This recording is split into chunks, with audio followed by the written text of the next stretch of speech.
ಸಚಿವರು ಹೇಳಿದರು ಶಿವರಾಜ್ ತಂಗಡಗಿ ಅವರು, ಯಾರು ಮೋದಿ ಮೋದಿ ಅಂತಾರೆ ಕಪಾಳ ಮೋಕ್ಷ ಮಾಡ್ರಿ ಅವ್ರಿಗೆ ಅಂತ.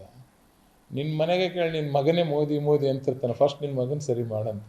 ಯಾಕಂತಂದ್ರೆ ಈ ಒಂದು ಸಚಿವರಾದಂಥವ್ರು ಈ ಥರ ಹೇಳಿಕೆ ಕೊಡೋದು ಸರಿಯಲ್ಲ. ಮತ್ತು ಯಾರಿಗೇನು ಹೊಡಿತೀರಿ ನೀವು? ಎಷ್ಟು ಜನಕ್ಕೆ ಕಪಾಳ ಮೋಕ್ಷ ಮಾಡ್ತೀರಿ? ಲಕ್ಷಾಂತರ ಅಲ್ಲ, ಕೋಟಿ.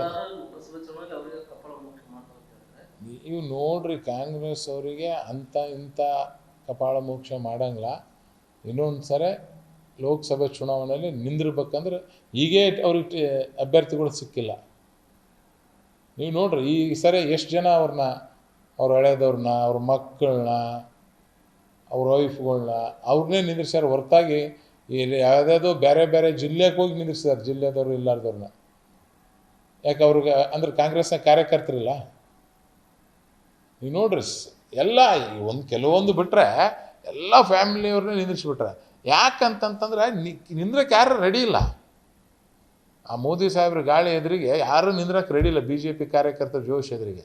ಹಂಗಾಗಿ ತಮ್ಮ ಮಕ್ಕಳನ್ನ ಮತ್ತು ಅನಿವಾರ್ಯ ಈಗ ಅವ್ರು ನಿಂದ್ರ ಅಂತ ಹೇಳಿದರು. ಈಗ ಅವ್ರೇನಾದರೂ ನಿಂತುಬಿಟ್ರೆ ನಾಳೆ 100% ಸೋಲ್ತಾರೆ. ಸೋತ ಮೇಲೆ ನಿನ್ನೆ MP ಗೆದ್ದಕ್ಕಾಗಿಲ್ಲ ಅಂತ ಅವ್ನ ಮಂತ್ರಿನೂ ಹೋಗ್ತದ, ಅವನು ಹೋಗ್ತಾನೆ ಮನೆಗೆ ಅಂತ ತಿಳಿದು ಸುಮ್ಮನೆ ಅವ್ರ ಮಕ್ಕಳಿಗೆ ನಿಂದ್ರಸಕ್ಕಂಥ ಒಂದು ಕೆಲಸವನ್ನು ಮಾಡಾಕತ್ತಾರೆ.